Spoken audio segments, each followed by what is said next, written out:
toujours belle, extrêmement séduisante. Tu parles de savon. Pékin, toi et Sandra, bien sûr. Beauté Sandra en multi bienfaits et sans hypoallergène. Doux et non irritant, il hydrate, uniformise votre peau. Le savon de beauté Sandra est disponible en plusieurs agréables fragrances. Et plus radieuse avec le savon de beauté Sandra.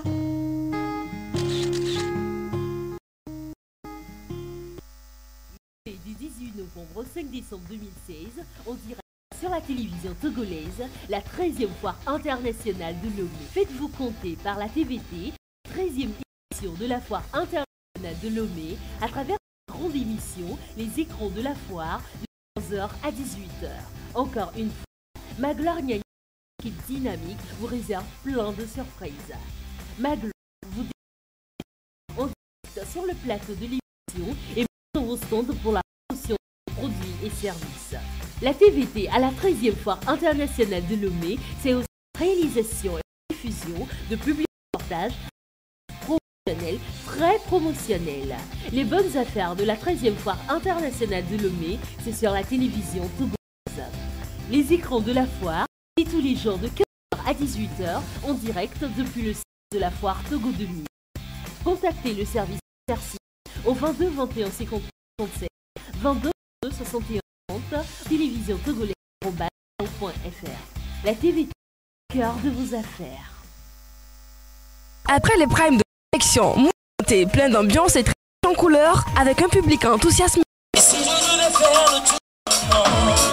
Voici encore une nouvelle aventure pour les 8 meilleurs candidats talentueux et chevronnés qui s'affrontent dans un duel en live. C'est du novembre 2016. Pour la grande finale, en plus en live, c'est 6 universités dans une compétition. Université de Lomé, UKO, ISM Adonaï, IFGI, ITS La Métis et l'École supérieure des affaires s'affronteront. C'est du novembre 2016. À 19h à Agora Senghor autour du trophée du roi ou de la reine des ambassadeurs de la musique universitaire. Artistes invités, Bibi Ray, Bibi Shmola et Anna. Entrée 1000 francs, réservation 5000. Étudiantes et étudiants des universités et nombreux soutenir vos candidats pour la victoire finale. C'est samedi 2016 à l'Agora Senghor. Quand en live, nous sommes au service de l'intégration interuniversitaire. Un événement Peace Forever.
La TVT au cœur de votre vie. Après les primes de sélection, mouvementé, plein d'ambiance et très riche en couleurs, avec un public enthousiasmé, une aventure, 8 meilleurs candidats chevronnés qui s'affrontent dans un duel en live. Ce 12 novembre 2016. Pour la grande finale Campus en live, c'est 6 universités dans une compétition. Université de Lomé, UKO, ISMA Donaï, IFGI, ITS La Maîtrise et l'École supérieure des affaires s'affronteront Ce 12 novembre 2016. à 19h à Agora Senghor autour du trophée du roi ou de la reine des ambassadeurs de la musique universitaire. Artistes invités, Bibi Reine, Bibi Shmola et Kana. Entrée 1000 francs, 2000 francs, réservation 5000. Étudiantes et étudiants des universités, venez nombreux soutenir vos candidats pour la victoire finale. Ce samedi 12 novembre 2016 À l'Agora Senghor. Campus en live, nous sommes au service de l'intégration interuniversitaire. Un événement Peace Forever.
Au sommaire de ce journal, Lomé accueille demain la conférence de l'Alliance des libéraux et démocrates pour l'Europe, le Pacifique, l'Afrique et les Caraïbes (ALDEPAC).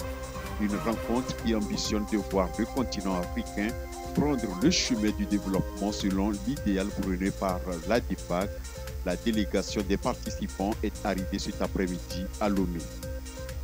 Logement d'abord, ce sera le principe de refondation de la nouvelle politique de logement au Togo, une préoccupation mise au devant par le gouvernement en célébrant la 31e journée mondiale de l'habitat sur le site des logements sociaux Mokoko à Adidogomé.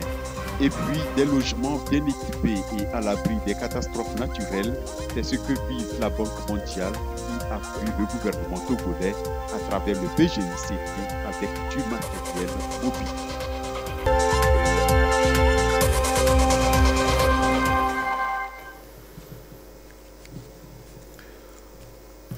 Bonsoir, merci de nous suivre dans cette édition. Et tout d'abord, ce message du président de la République à M. Donald Trump, président élu des États-Unis d'Amérique. Monsieur le président élu, au moment où la confiance du peuple américain vous porte à la magistrature suprême, je vous adresse au nom du peuple togolais et de son gouvernement, ainsi qu'à mon nom personnel, mes très vives et chaleureuses félicitations pour votre élection. Et c'est en cette heureuse occasion, je tiens à vous formuler mes vœux ardents de santé et de succès dans l'accomplissement de vos futures charges au service de votre grand et beau pays. Je voudrais également vous exprimer mon vif souhait de pouvoir travailler avec vous pour promouvoir et consolider les excellents liens d'amitié et de coopération qui existent si heureusement entre les États-Unis d'Amérique et le Togo et leurs deux peuples. En vous réitérant mes vœux de succès, je vous prie d'agréer, Monsieur le Président élu, l'expression de ma très haute considération for Isozimna Nyasingbe, président de la République togolaise. Demain s'ouvre à Lomé la conférence de l'Alliance des libéraux et démocrates de l'Europe, le Pacifique, d'Afrique et des Caraïbes, ALDEPAC. Ainsi, une délégation de cette institution conduite par son président Louis Michel est arrivée en début de soirée. Elle a été accueillie par le président de l'Assemblée nationale, comme vous le voyez aux images, Dama Dramani. Cette rencontre de haut niveau de Lomé pour fixer de nouvelles orientations du continent africain définitivement engagé sur la route du développement. D'importantes allocutions sont attendues, comme celle du président de la République. Suite de cette édition, la 31e journée de l'habitat, cette édition frappe au cœur de la problématique logement d'abord. C'est un des besoins vitaux de l'homme et au Togo, l'événement est célébré en différé ce jour. Le gouvernement compte en faire une priorité d'abord en passant à une refondation de la politique de logement au Togo. Le site de la cité Mokpokpo a été donc choisi à dessein pour abriter la manifestation, un site qui abrite un projet pilote de 1000 logements sociaux. Antoinette Oumaou-Vouvor. Dans un logement décent est un défi auquel sont confrontées les populations dans un monde qui connaît une urbanisation accélérée. En 2013, selon les estimations de l'ONU Habitat, 62% de la population togolaise n'ont pas accès à un logement décent. C'est pourquoi le gouvernement a inscrit dans ses actions la construction de 540 logements sociaux qui aujourd'hui est une réalité. Vous avez sur ce site 540 logements de prévus, 120 appartements dont 6 immeubles et 420 logements que des villas basses en fait. Dans un premier temps, vous vous dirigez vers nous ici sur le site. Vous avez des fiches de souscription à remplir. Dans un premier temps, si vous êtes fonctionnaire et que vous voulez un crédit auprès des banques, donc vous remplissez ce formulaire justement. Donc nous, dès la réception de ce formulaire, nous les partageons avec les différentes banques. Donc après étude, les banques nous renvoient un message en nous disant soit cet acquéreur est bancable ou pas. La célébration de la Journée mondiale de l'habitat témoigne donc l'engagement des autorités togolaises à garantir des logements décents aux populations des villes et des campagnes. Initialement, il était prévu que ce projet pilote était destiné aux fonctionnaires de catégorie A2, A1 et B. Et donc, il est nécessaire que nous puissions mettre en œuvre la politique inclusive qui est très chère au chef de l'État. Donc aujourd'hui, à l'heure où nous sommes, nous disons que ce projet est ouvert à tous les Togolaises, les Togolais. L'Assemblée générale des Nations unies a désigné en 1985 le premier lundi d'octobre de chaque année comme Journée mondiale de l'habitat. Cette journée met l'accent sur le droit fondamental de tous à un logement adéquat. Cette année, la 31e édition est placée sous le thème « Le logement d'abord ». La lutte contre l'impunité préoccupe les populations de l'Afrique francophone. À l'initiative de l'Action mondiale des parlementaires, AMP, des échanges sont organisés à Lomé sur la défense de l'état de droit et la promotion de la justice. Augustin Kossi pour des précisions. Des parlementaires des pays de l'Afrique francophone engagés à promouvoir l'état de droit et la justice. Réunis au sein de l'AMP, Association mondiale des parlementaires, ils sont venus de 10 pays et planchent sur les mécanismes de lutte contre l'impunité sur le continent. Des panels en lien avec le rôle des députés dans la promotion de l'universalité, l'intégrité du statut de Rome, 14 ans après sa mise en vigueur, sont à l'agenda du rendez-vous de Lomé. Également seront mises en exergue la contribution des parlementaires et la mobilisation politique pour assurer l'efficacité de la Cour pénale internationale. Nous sommes ici par 12 jours avec représentants de la Cour pénale internationale, avec experts, avec la société civile, pour débattre où et comment l'Afrique et tout le monde pourra lutter et prévenir les crimes contre l'humanité, les crimes de guerre, les crimes de génocide, les crimes d'agression. Pour la délégation de l'Union européenne au Togo, des citoyens égaux face à la loi, ce sont des valeurs et principes à cultiver en vue de créer des coalitions pour faire front à l'impunité. La qualité est égale à celle de tous à la justice, selon le ministre Yak Damran, relève des droits fondamentaux. Et le Togo s'y met à travers la modernisation de sa justice. Mais la justice, on le sait, reste un processus et un idéal à atteindre. C'est pour cela que nous maintiendrons les efforts pour l'enracinement d'une justice indépendante, impartiale, accessible à tous, performante et efficiente au service des populations. Il est hautement souhaitable que les États africains engagent les réformes nécessaires pour que leur système judiciaire atteigne le niveau de performance souhaité. Un plan d'action global est vivement attendu au terme des travaux. Il sera appliqué dans tous les pays membres de l'AMP en tenant compte, bien sûr, des réalités et diversités de chaque État. La BCEAO vient de mettre sur pied un document cadre de politique et stratégie régionale d'inclusion financière dans le but de réussir à réduire la pauvreté au sein de l'UEMOA. Et pour que ce document soit efficace dans sa mise en œuvre, il faudrait que les différents acteurs en soient bien imprégnés. D'où cette rencontre ce matin à Lomé des représentants des banques et des institutions de microfinance. Carmen Madji, Akako, Mathias Tougoulou.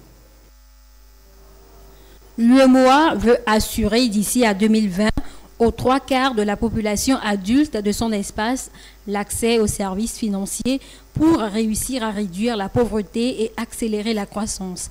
Des initiatives sont donc prises à tous les niveaux pour y parvenir et la Banque centrale des États de l'Afrique de l'Ouest, la BCEAO, a élaboré un document cadre de politique et stratégie régionale d'inclusion financière dans l'UEMOA.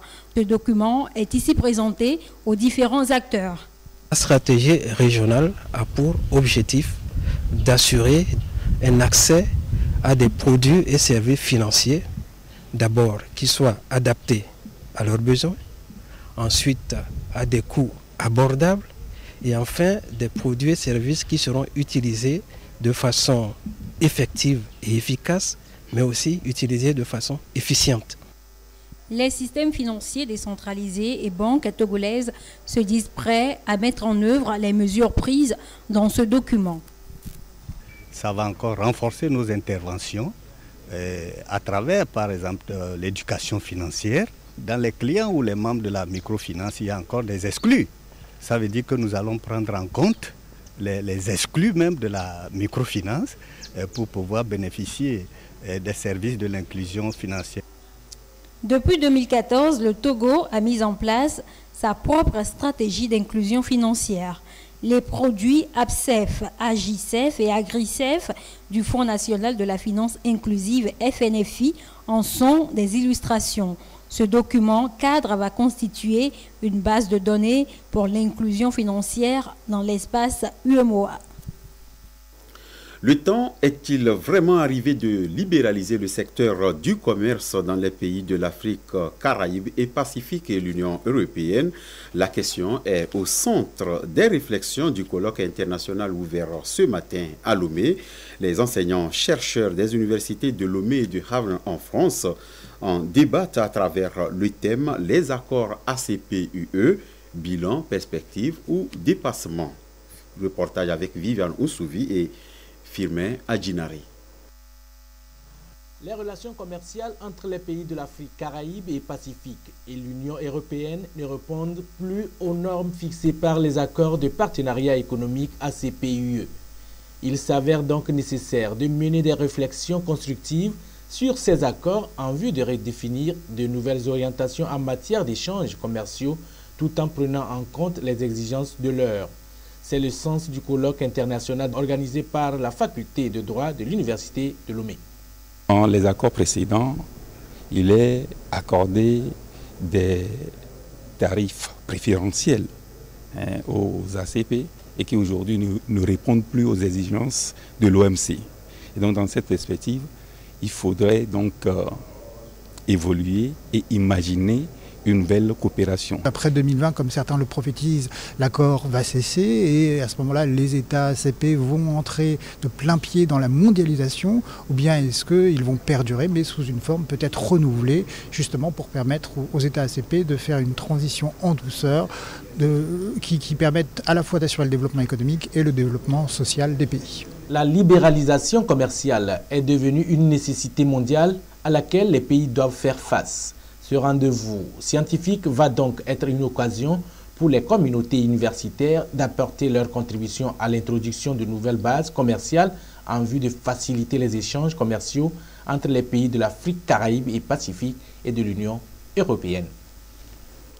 Même si les inondations se font rares désormais, pas question pour le gouvernement d'improviser en ce sens.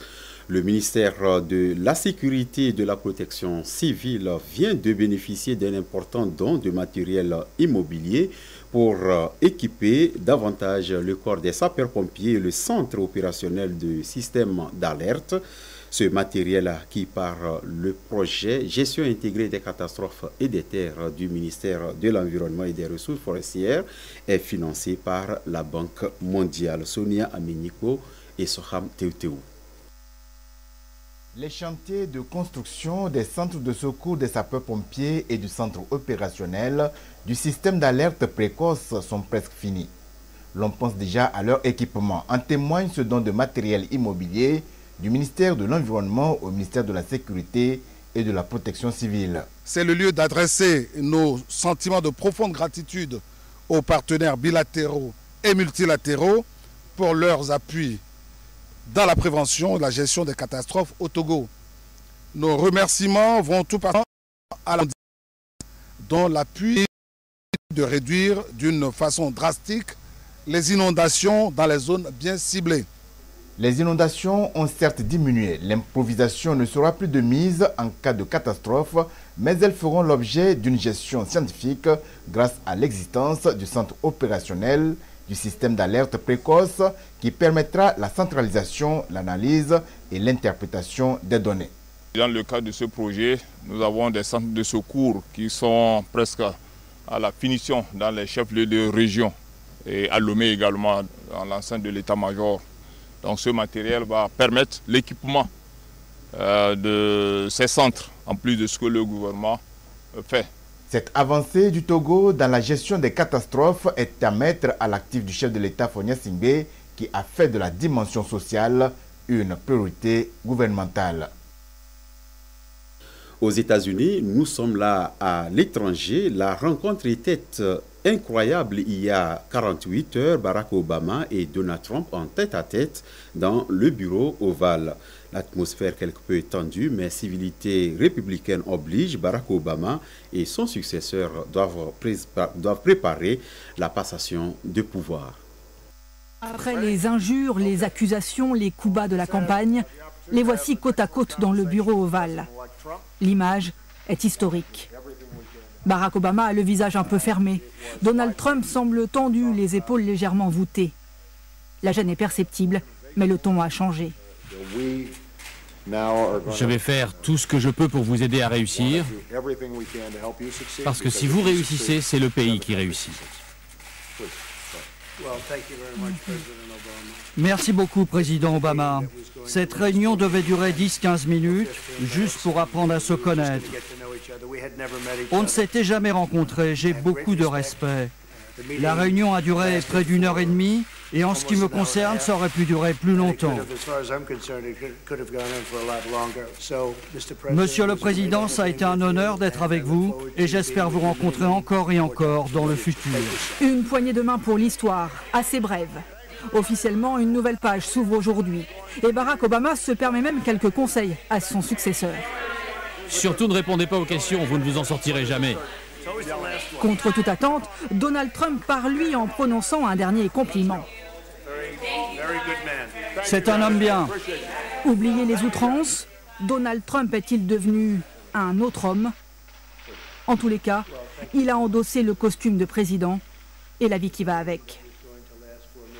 Ce matin, il a quitté... Voilà l'élection de Donald Trump qui ne cesse de susciter interrogations et controverses dans le pays et même de par le monde. Et la question qui se pose maintenant, c'est de savoir qui ont voté pour Donald Trump. L'archétype de l'électeur pro-Donald Trump était peut-être là dans son QG, un homme de plus de 45 ans et peu diplômé. Mais Trump a grignoté au-delà de cette base, notamment parmi les minorités. C'est un électorat traditionnellement acquis aux démocrates, sauf que Trump a réduit l'écart de voix par rapport à la précédente élection, opposant Barack Obama et Mitt Romney. C'est vrai chez les Noirs, malgré les violences raciales de policiers blancs que Trump soutient envers et contre tout, mais aux latinos, malgré les diatribes du même Trump contre cette communauté. Je suis vraiment tenté. Vous savez, mais pas. Et je suis ravi que c'est un homme de changement. fait d'armes, Trump séduit les clairs. Là où les milliardaires américains chassent sur les pirates, grâce à son discours anti-mondialisation et anti-élite, il remporte 41% des votes des plus modestes, ceux qui vivent avec moins de 30 000 $ par an. On a eu pendant 8 ans une personne libérale qui nous a dit que l'Amérique moyenne c'était de la merde, qu'elle ne comptait pas. Et ce soir, on est venu et vous savez quoi? C'est nous, l'Amérique. Enfin, contre toute attente, Trump n'a pas repoussé toutes les femmes. Il a le soutien de 53% des femmes blanches, une part qui s'accroît chez celles qui sont non diplômées. L'une des grandes surprises du scrutin, mais avec son discours anti-système, Trump a déjoué tous les pronostics. Retour au Togo, l'action des chrétiens pour lutter contre la torture s'engage à lutter, l'action de la torture s'engage donc à lutter contre la vindicte populaire, la peine de mort et le terrorisme. Elle entend proposer une nouvelle donne basée sur la sensibilisation et l'éducation. La peine de mort et la problématique du terrorisme, suivant le point de cette table ronde avec Augustin Kossi. Défendre la vie d'un terroriste ou le condamner à mort. La question a suscité débat et réflexion à cette table ronde organisée par l'Action des chrétiens pour l'abolition de la torture à Kartogo. Pour l'orateur, ni la peine de mort ni la vindicte populaire ne freinent guère le phénomène du terrorisme qui d'ailleurs prend des proportions de plus en plus inquiétantes à travers le monde. Il faut alors attaquer le mal à la racine en luttant contre la pauvreté, l'analphabétisme et promouvoir l'éducation à la base. Un groupe de travail sera mis en place dénommé Paix, Sécurité et Droits de l'Homme qui puisse proposer à la société civile un plan d'action pour participer à la lutte nationale contre le terrorisme. Paix, Sécurité et Droits de l'Homme doit s'atteler dans son plan d'action à travailler sur l'éducation à la population pour réveiller les réflexes citoyennes par rapport à cette lutte. Ce groupe de travail sera pas des experts en sécurité sur des informations à donner à la population. Pour abolir la peine de mort au Togo, d'importants traités internationaux ont été ratifiés. Mais une analyse de la situation dans le monde selon la présidente de l'ACAT révèle que bien d'autres pays ayant aboli la peine de mort sont revenus à la charge eu égard à la recrudescence du terrorisme. L'Université catholique de l'Afrique de l'Ouest, UCAO, a effectué sa rentrée académique aujourd'hui. C'est à travers une messe d'action de grâce que nous présente Clarissa Ticlet. Cette messe d'action de grâce inaugure la nouvelle année académique 2016-2017 à l'Université catholique de l'Afrique de l'Ouest, UCAO-UIT. Concélébrée et présidée par Monseigneur Isaac Gaglo, évêque d'Anéro, cette messe était une occasion solennelle pour implorer la bénédiction divine sur cette institution pour la nouvelle saison académique. C'est d'abord de confier l'UCAO à Dieu, de demander à Dieu de nous accompagner au long de l'année qui s'ouvre, de nous inspirer, de nous donner la sagesse. Pour ce qui nous concerne, c'est, j'allais dire, une nouvelle présidence. Donc, il y a quelques changements qui vont avoir lieu, que Dieu nous éclaire. L'UCAO-UIT est en effet un projet de la Conférence épiscopale de l'Afrique de l'Ouest. Elle forme des cadres compétents portés par des valeurs morales et d'éthique dans un monde en pleine mutation technologique. La préservation de ces valeurs est justement ce à quoi les étudiants ont été appelés durant cette Eucharistie. Que l'éthique, la morale, la réalité spirituelle et la technologie soient perçues comme des éléments constitutifs de l'homme d'aujourd'hui et de demain. Ceci est important pour vous. Peu avant la messe, l'assistance a suivi une conférence portant sur le thème « La formation universitaire dans l'esprit de la doctrine sociale de l'Église ». Du côté de l'École supérieure d'audit et de management, c'est plutôt une conférence sur la gouvernance, tant dans le secteur privé que professionnel. Comment gouverner quand les chiffres gouvernent? Les précisions avec Gérard Lagoudou. Comment gouverner quand les chiffres gouvernent? Un sujet qui met les politiques publiques face à leur évaluation. C'est autour de ce thème que l'École supérieure d'audit et du management ESAM a ouvert la première page de cette conférence publique de l'année académique 2016-2017. Nous apprenons les chiffres à nos enfants, le contrôle à nos enfants, l'audit à nos enfants, mais on doit leur faire comprendre avec une ouverture d'esprit de voir plutôt aussi les critères, parce que dans chaque domaine, nous appelons des risques inhérents, existent toujours. Alors, qu'est-ce que vous faites? Est-ce que vous êtes dans une entreprise? Si oui, qu'est-ce que vous devez évaluer? Et donc, dans ce cas, quels sont les risques inhérents? Ça nous intéresse de le faire, de participer tout simplement au développement de notre pays. Tous ici présents ont été éclairés sur les aspects relatifs à cette thématique. Une manière pour l'École supérieure d'audit et du management d'inculquer la passion de l'excellence aux apprenants. C'est un sujet qui était un peu complexe au départ, qui pouvait paraître un petit peu compliqué pour les gens qui sont venus écouter, c'était de parler des nombres. Parce que les nombres aujourd'hui dans notre société sont partout, vous le savez, il y a des classements, il y a des indices, il y a des indicateurs. L'idée elle était très simple, c'était de voir dans quelle mesure ces nombres aujourd'hui pèsent sur les politiques publiques, comment les politiques doivent apprécier ces nombres qui les entourent, comment les mettre en avant, comment surtout ne pas se laisser piéger par tous ces chiffres qu'on a du mal à maîtriser autour de nous. Et quand on fait une politique publique aujourd'hui, il faut la faire avec les habitants et pour les habitants. Le deuxième numéro de la conférence publique est prévu le 15 novembre prochain. Il sera axé sur les questions morales et économiques dans le monde, notamment la corruption. Rentrée scolaire solidaire dans Lomé commune, c'est un nouveau concept lancé ce matin par Madame le ministre en charge de l'action sociale. Cette opération vise une action à distance aux établissements des 5 arrondissements. Il s'agit de mobiliser environ 325 kits scolaires au profit des enfants pour réduire le taux de vulnérabilité et promouvoir une éducation de qualité. Christine Pétiekaloudé. L'école primaire publique à Nikopalako 1, un des établissements scolaires de Lomé commune bénéficiaire de l'opération préscolaire solidaire.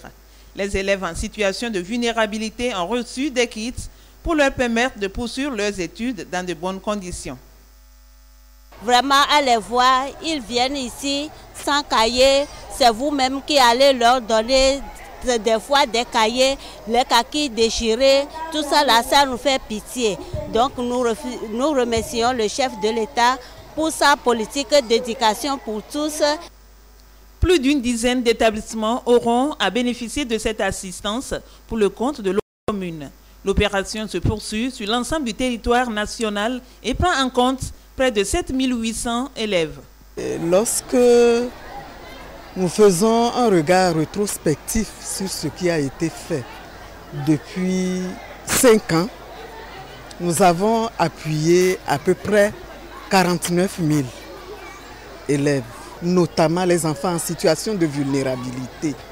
Les enfants orphelins qui n'ont aucun soutien n'iraient pas à l'école. Ils ne jouiraient pas leur droit à l'éducation. C'est une opération qui contribue donc accroître l'accès des enfants à l'école. Et le chef de l'État, dans sa politique d'inclusion sociale, veille à ce qu'aucun enfant ne soit laissé de côté. Par cette initiative, le ministère en charge de l'action sociale entend traduire dans les faits la politique du gouvernement en matière de protection sociale. Du gospel pour refermer cette édition avec le grand concert spirituel du groupe Overflow au Palais des Congrès de Lomé. Un concert live pour redonner confiance aux chrétiens face aux vicissitudes de la vie, leur rappeler que la victoire est de leur côté. Occasion aussi pour les artistes du gospel de rendre gloire à Dieu. Randan Bassina.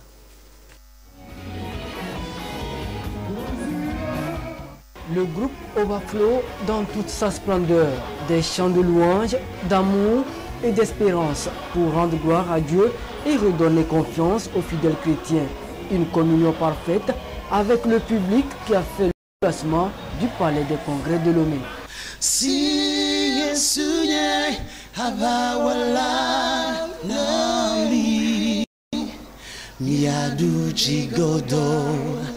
Godo,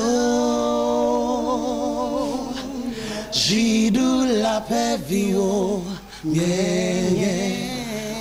Tous les Togolais, nous sommes des victorieux. Nous sommes dans le 11e mois de temps. Cette grâce-là qui nous a depuis le début de l'année va nous conduire jusqu'à ce que nous parachevions cette année et que nous entrions dans l'année nouvelle en tout bel état de santé. D'autres artistes étaient également de la partie. Paul Moudiayovo, Abito Makafui et bien d'autres encore. Tous ont voulu contribuer à faire de cette soirée une véritable symbiose entre les artistes gospel et le peuple de Dieu. J'ai vraiment remarqué la présence effective du Saint-Esprit au sein de ce concert. Et j'ai vu que toutes les âmes, tous ceux qui sont venus sont ravis. Et c'est ça vraiment le plan de Dieu à travers ce concert. Au finish, une soirée bien remplie, la salle était en ébullition du début jusqu'à la fin. Le groupe Overflow entend perpétuer ce genre d'événement, toujours pour la gloire de Dieu le Père. Voilà, ici se referme cette édition. Merci à chacun de vous, notamment vous qui êtes du côté de Klabo à Pia, de Thiès au Sénégal. Merci à Bernard Kolani qui a réalisé cette édition et au cadreur Tambou Pacha. Au revoir. Excellente journée à vous tous.